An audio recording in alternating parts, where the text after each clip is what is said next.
Hello guys, welcome back to my YouTube channel SKM study a way of success. और 100% प्यारे बच्चों guarantee ले रहा हूं कि यहाँ पे बोर्ड परीक्षा 2022 में यहाँ से प्रश्न जरूर से जरूर आएगा। ये जो 8 टॉपिक है ना, ये 8 टॉपिक में से प्यारे बच्चों जरूर से जरूर प्रश्न आएगा। इसलिए आप इन प्रश्नों को जरूर से जरूर तैयार कर लें अपने बोर्ड परीक्षा 2022 के लिए। और सबसे बड़ी चीज की है SKM स्टडी में आपका एजुकेटर शिवम मिश्रा आपको नोट्स PDF फ्री में प्रोवाइड कर रहे हैं। कहां पर? टेलीग्राम चैनल SKM स्टडी पर। जी हाँ, यूट्यूब पर पहली बार प्यारे बच्चों बोर्ड के लिए, वो भी बोर्ड परीक्षाओं की तैयारी के लिए फ्री में आपको पूरी की पूरी PDF नोट्स आपको प्रोवाइड की जा रही है। इससे ज्यादा आपको और क्या चाहिए प्यारे बच्चों? तो जाके फटाक से डिस्क्रिप्शन में लिंक है, जाके ज्वाइन कीजिए टेलीग्राम को और वहां पे सारी PDF नोट्स डाउनलोड कीजिए। और टारगेट रखते हैं आज 1000 लाइक का प्यारे बच्चों टारगेट है, और आशा करते हैं कि आप लोग 1000 लाइक टारगेट पहुंचा देंगे। ठीक है, और आपसे बस यही एक रिक्वेस्ट है कि वीडियो को शुरू से लेके लास्ट तक देखें, फिर इसका PDF नोट्स टेलीग्राम से डाउनलोड करके पढ़ेंगे तो पूरा याद हो जाएगा। सबसे पहले जो मैं वीडियो में आपको पूरा समझाऊंगा उसको समझिएगा, उसके बाद आपको PDF नोट्स खोल लेना है और खोलने के बाद उसको पूरा क्या करना है, अच्छे से पढ़ना है, डिटेल के साथ पढ़ना है। ठीक है ना, एक भी प्रश्न को आपको छोड़ना नहीं है, एक भी प्रश्न को आपको बिल्कुल भी छोड़ने की जरूरत नहीं है। पूरा डिटेल में अच्छे से एक एक करके आपको पढ़ना है। जो भी ना समझ आए, जहां पे आपको डाउट लग रहा है कि सर यहाँ पे डाउट है, उसको आप पूछिए। हम और अच्छी तरीके से प्यारे बच्चों आपको समझाने की कोशिश करेंगे। सबसे बेहतरीन तरीके से प्यारे बच्चों आपको हम वीडियोस दे रहे हैं बना के। ठीक है ना, इसलिए एक लाइक तो प्यारे बच्चों बनता है, एक लाइक तो बनता है। चलिए, सबसे पहला टॉपिक है प्यारे बच्चों, सबसे पहला टॉपिक का पहला प्रश्न है वायु परागण पर टिप्पणी लिखो। यानी कि वायु परागण क्या होता है, इस पर आपको टिप्पणी करना है कि वायु परागण एक्चुअली में होता क्या है, वायु परागण होता क्या है। तो वायु परागण क्या होता है सबसे पहले देखते हैं, और वायु परागित पुष्पों की क्या क्या विशेषता होती है इसको भी लिखना है। तो वायु परागण होता क्या है? अनेक पौधों में परागण वायु के माध्यम से होता है और इन पौधों तथा इनके पुष्पों में निम्न विशेषताएं पाई जाती हैं। वायु परागण क्या होता है? अनेक पौधों में परागण वायु के माध्यम से होता है। यानी कि जब परागण की क्रिया वायु के द्वारा होती है तो उसे सीधा बता दीजिए कि हम लोग सर वायु परागण कहते हैं। तो उसे हम लोग क्या कहते हैं? वायु परागण कहते हैं। जब परागण की क्रिया किसके द्वारा होती है? वायु के द्वारा संपन्न होती है, तो उसे हम लोग वायु परागण कहते हैं। एक सिंपल सी प्यारे बच्चों परिभाषा। पहला प्यारे बच्चों क्या विशेषता पाई जाती है? पुष्पों का आकार। तो इसमें जो पुष्प होते हैं प्रायः क्या होते हैं? छोटे होते हैं तथा यह समूह में होते हैं। इनके जो पुष्प होते हैं छोटे तथा समूह में होते हैं। दूसरी क्या विशेषता पाई जाती है? पुष्प का आकर्षण। यानी कि ये पुष्प आकर्षणहीन होते हैं, यानी कि यह किसी भी कीट पतंग पक्षी को अपनी ओर आकर्षित नहीं कर सकते, तथा ये सुगंध रंग तथा मकरंद रहित होती हैं। इनके वाह दल आदि छोटे और अनाकर्षक होते हैं। यानी कि वह आकर्षित किसको? पक्षियों कीट पतंगों को नहीं कर पाते। यानी कि इनके जो पुष्पों का आकर्षण होता है उसमें बिल्कुल भी आकर्षण नहीं होता, यानी कि ये आकर्षणहीन होते हैं। यानी कि इनके जो पुष्प होते हैं, वायु परागित जो पुष्प होते हैं, ये आकर्षण रहित होते हैं। अगला वर्तिका तथा वर्तिकाग्र। तो पंखवत वर्तिकाएं प्रायः परिपक्व होने पर पुष्प के बाहर आ जाती हैं ताकि वायु से परागकणों को सुगमता से ग्रहण कर सके। वायु से जो परागकण है उसको क्या कर सके प्यारे बच्चों? सुगमता यानी कि अच्छे से ग्रहण सके। इसलिए पंखवत वर्तिकाएं प्रायः परिपक्व होने पर पुष्प के क्या आ जाती हैं? बाहर आ जाती है। अगला जो चौथा पुंकेसर होता है, इसमें पुंकेसरों के पुंतत्व लंबे होते हैं। इसमें जो पुंकेसर के पुंतत्व होते हैं वो प्रायः क्या होते हैं प्यारे बच्चों? लंबे होते हैं। ठीक है, अगला परागकण। अगला क्या है प्यारे बच्चों? परागकण।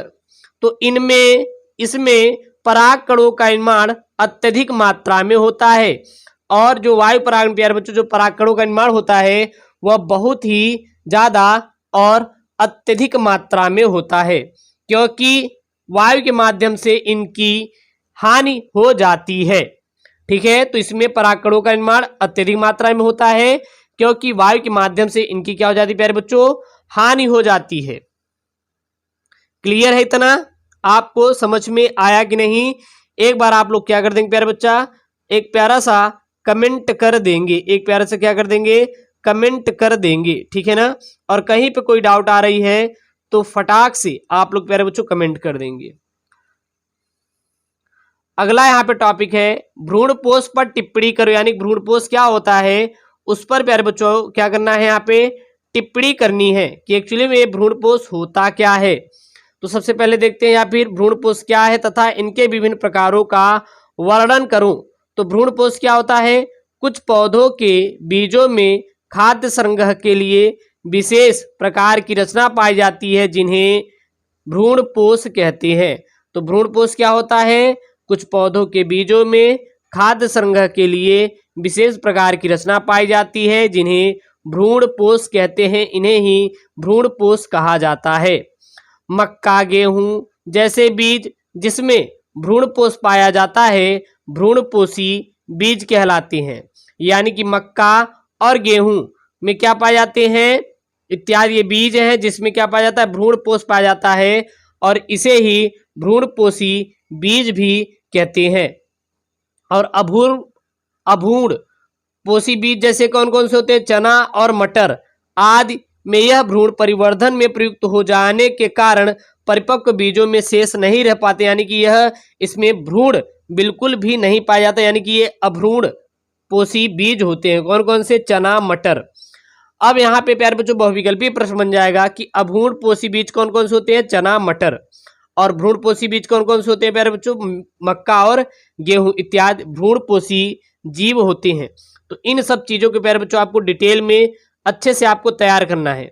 जी हाँ, हर एक प्रश्न आपके लिए बहुत ही महत्वपूर्ण है, और ये प्यारे बच्चों अगर आप तैयार कर लेंगे तो इस बात की गारंटी है कि इससे बाहर आपका एक भी प्रश्न आने वाला बिल्कुल भी नहीं है, एक भी प्रश्न आने वाला बिल्कुल भी नहीं है। इसलिए आपसे बस यही एक रिक्वेस्ट है कि अच्छे से आप तैयार कर लीजिए, क्योंकि हर एक चीज़ प्यारे बच्चों आपके लिए बहुत ही इंपॉर्टेंट और मायने रखेंगे आपके परीक्षा के लिए। अगला है भ्रूणपोष के प्रकार, यानी कि भ्रूणपोष कितने प्रकार के होते हैं, 3 प्रकार के होते हैं। सबसे पहला केंद्रकीय होता है, इसको आप अपने से तैयार करेंगे, मैं थोड़ा सा यहाँ पे प्यारे बच्चों आपको बता दे रहा हूँ। भ्रूणपोष कितने प्रकार के होते हैं, 3 प्रकार के होते हैं। तो सबसे पहला भ्रूणपोष आता है केंद्रकीय भ्रूणपोष, यानी परिवर्धन के समय भ्रूणपोष केंद्रक स्वतंत्र रूप से विभाजित होता रहता है और विभाजनों के साथ भित्तियों का निर्माण नहीं होता। विभाजन के फलस्वरूप बने केंद्रक भ्रूणकोष से परिधि से केंद्रक की ओर विन्यासित हो जाते हैं। अंत में परिधि से केंद्रक की ओर कोशिका भित्ति का निर्माण प्रारंभ हो जाता है। और इसका उदाहरण क्या है, इसका उदाहरण जैसे नारियल, इसका प्यारे बच्चों केंद्रकीय भ्रूणपोष का क्या है, एक प्यारा सा उदाहरण है। दूसरा है आपका कोशिकीय भ्रूणपोष। तो कोशिकीय भ्रूणपोष क्या होता है, भ्रूणपोष केंद्रक के प्रत्येक बार विभाजन पश्चात कोशिका भित्ति का निर्माण होता है। इस प्रकार पूरा भ्रूणपोष अनियमित व्यवस्था वाली कोशिकाओं का एक ऊतक होता है। अगला है यहाँ पे तीसरा हीलोबियल।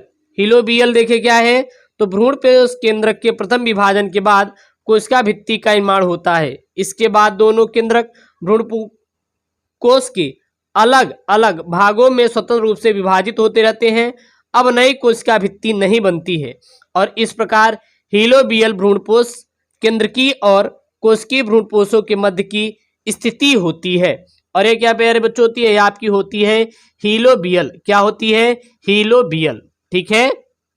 अगला यहाँ प्रश्न है प्यारे बच्चों यौनारंभ से। जी हाँ, सबसे महत्वपूर्ण प्रश्न है यहाँ पे कि यौनारंभ क्या है और इस अवस्था में बालक एवं बालिकाओं के शरीर में होने वाले परिवर्तनों का उल्लेख करो। परिवर्तनों क्या करना है प्यारे बच्चों, उल्लेख करना है। कि सबसे पहले देखते हैं कि ये यौनारंभ एक्चुअली में होता क्या है। यौनारंभ आपका सबसे पहले होता क्या है, क्योंकि यह सबसे महत्वपूर्ण प्यारे बच्चों आपका प्रश्न है और यहाँ से 100% प्यारे बच्चों श्योर है कि यहाँ से प्रश्न बनेंगे जरूर, यहाँ से प्रश्न बनेंगे जरूर। इसलिए आप इसको जरूर से जरूर प्यारे बच्चों तैयार कर लेना है। एक भी प्रश्न आपको छोड़ना नहीं है। जितने भी प्रश्न हैं प्यारे बच्चों, हर एक प्रश्न को आपको तैयार करना है अच्छी तरीके से, ठीक है ना। तो सबसे पहले देखते हैं प्यारे बच्चों यौनारंभ होता क्या। तो यौनारंभ भौतिक परिवर्तनों की वह प्रक्रिया है जिसके द्वारा बालकों का शरीर एक वयस्क शरीर के रूप में विकसित होता है तथा उनमें प्रजनन एवं निषेचन की क्षमता भी विकसित हो जाती है। तो यौनारंभ जो होता है प्यारे बच्चों भौतिक परिवर्तनों की वह प्रक्रिया है जिसके द्वारा बालकों का शरीर एक वयस्क शरीर के रूप में विकसित होती है तथा उनमें प्रजनन एवं निषेचन की क्षमता भी क्या हो जाती है, विकसित हो जाती है।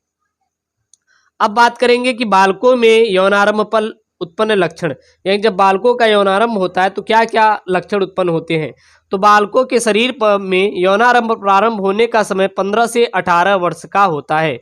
यानी जो बालकों का जो यौनारंभ अवस्था होती है वो क्या होती है प्यारे बच्चों, 15 से 18 वर्ष के बीच की होती है। इसी के बीच प्यारे बच्चों इनमें यौनारंभ प्रारंभ होता है। किसमें, बालकों में।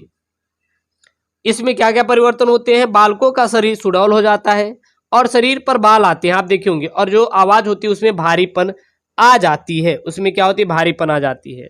बालिकाओं के यौनारंभ पर उत्पन्न क्या क्या लक्षण होते हैं। तो बालिकों में 11 से 13 वर्ष की उम्र में रजोधर्म आने लगता है, यानी पीरियड आने लगता है, जिसके फलस्वरूप यौनारंभ प्रारंभ हो जाता है। इनमें क्या क्या प्यारे बच्चों उत्पन्न लक्षण है। पहला है स्तनों की वृद्धि तथा उनका सुडैल हो जाना। दूसरा बाह्य जननांगों का विकसित हो जाना और बाह्य जननांगों में प्यारे बच्चों बाल का आना। अगला है श्रोणी भाग का चौड़ा होना और स्वभाव में शीलता तथा आवाज का महीन होना। और यहाँ पे पांचवा है मासिक स्राव एवं आवर्त चक्र का प्रारंभ हो जाना। यह सभी बालिका के यौनारंभ पर उत्पन्न होने वाले लक्षण है, ठीक है। अगला यहाँ पे प्रश्न है, प्रश्न क्या है, डाउन सिंड्रोम किसे कहते हैं, इसके लक्षण तथा कारण बताओ। यानी कि डाउन सिंड्रोम क्या होता है और इनके प्रमुख लक्षण क्या क्या होते हैं। तो सबसे पहले देखते हैं डाउन सिंड्रोम। तो डाउन सिंड्रोम प्यारे बच्चों क्या है, यह एक रोग है, इसे ही मंगोलियन जड़ता रोग भी कहा जाता है। तो डाउन सिंड्रोम की खोज जॉन लैंगडॉन डाउन ने सन 1862 में खोजा था। यानी डाउन सिंड्रोम की खोज किसने की थी, जॉन लैंगडॉन डाउन ने सन 1862 ईस्वी में इसकी खोज की थी। यह रोग गुणसूत्रों में संख्या की अनियमितता के कारण होने वाले परिवर्तन से होता है। यानी जो गुणसूत्रों की संख्या होती है उसमें अनियमितता, यानी कि जो गुणसूत्र 46 होने चाहिए वो 47 हो जाते हैं, एक गुणसूत्र की वृद्धि हो जाती है। मनुष्य में कभी कभी गुणसूत्रों की संख्या 46 के स्थान पर 47 हो जाती है। यह अतिरिक्त गुणसूत्र 21वें समजात जोड़े के तीसरा बढ़ जाने के कारण होता है। यानी कि जो मनुष्य होते हैं कभी कभी उसमें गुणसूत्रों की संख्या क्या हो जाती है, 46 के स्थान पर 47 हो जाती है। यानी जो 21वीं जोड़ी वाला गुणसूत्र होता है उसमें एक गुणसूत्र की वृद्धि हो जाती है। और जब एक गुणसूत्र की वृद्धि हो जाती है जिसके कारण डाउन सिंड्रोम नामक रोग उत्पन्न हो जाता है। इसका प्यारे बच्चों क्या क्या लक्षण होते हैं। इस रोग में जननांग तो सामान्य होंगे लेकिन जो पुरुष होगा नपुंसक होगा, यानी वो बच्चे पैदा नहीं कर पाएगा। ये मंद बुद्धि वाले होते हैं और माथा चौड़ा, त्वचा खुरदुरी और आंख छोटी छोटी इत्यादि इनके प्यारे बच्चों डाउन सिंड्रोम के क्या होते हैं, प्रमुख लक्षण होते हैं। और ये बहुत इंपॉर्टेंट है और हर साल प्यारे बच्चों आपके बोर्ड परीक्षा में पूछा जाता है। और ये तो सबसे महत्वपूर्ण प्रश्न है, यह सबसे महत्वपूर्ण टॉपिक है प्यारे बच्चों। डीएनए तथा आरएनए में अंतर लिखिए, यानी कि डीएनए और आरएनए में क्या अंतर होता है। और यह सबसे महत्वपूर्ण प्रश्न है और हर साल आपके बोर्ड परीक्षा में पूछा जाता है। तो डीएनए में डीऑक्सीराइबोस शर्करा होती है। सबसे पहला लक्षण क्या लिखेंगे, डीएनए में डीऑक्सी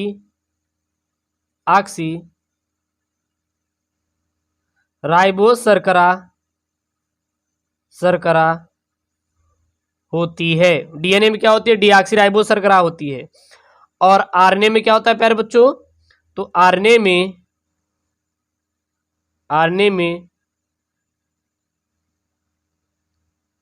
राइबोस शर्करा होती है। डीएनए में डीऑक्सीराइबोस शर्करा होती है और आरएनए में राइबोस शर्करा होती है। ठीक है, दूसरा पॉइंट में आप क्या लिखेंगे, थायमीन नाइट्रोजन बेस होता है। इसमें जो थायमीन होता है, थायमीन जो होता है वो नाइट्रोजन बेस होता है, बेस होता है। और इसमें क्या हो जाएगा, थायमीन के स्थान पर यूरेसिल नाइट्रोजन बेस होता है। थायमीन के स्थान पर यूरेसिल नाइट्रोजन बेस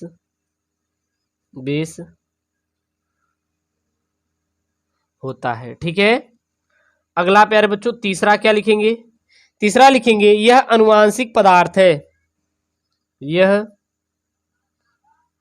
अनुवांशिक पदार्थ है। और इसमें क्या लिखेंगे, यह अनुवांशिक पदार्थ नहीं है, यह अनुवांशिक पदार्थ नहीं है।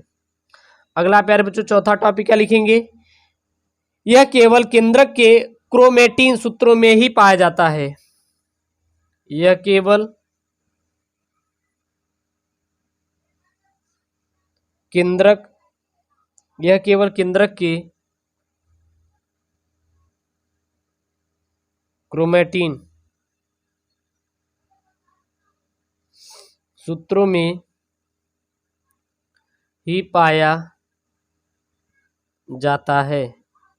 और इसमें क्या लिखेंगे, ये तीसरा है, इसमें लिखेंगे यह केंद्रक के केंद्रकीय द्रव्य, यह केंद्रक के केंद्रकीय द्रव्य केंद्रिक और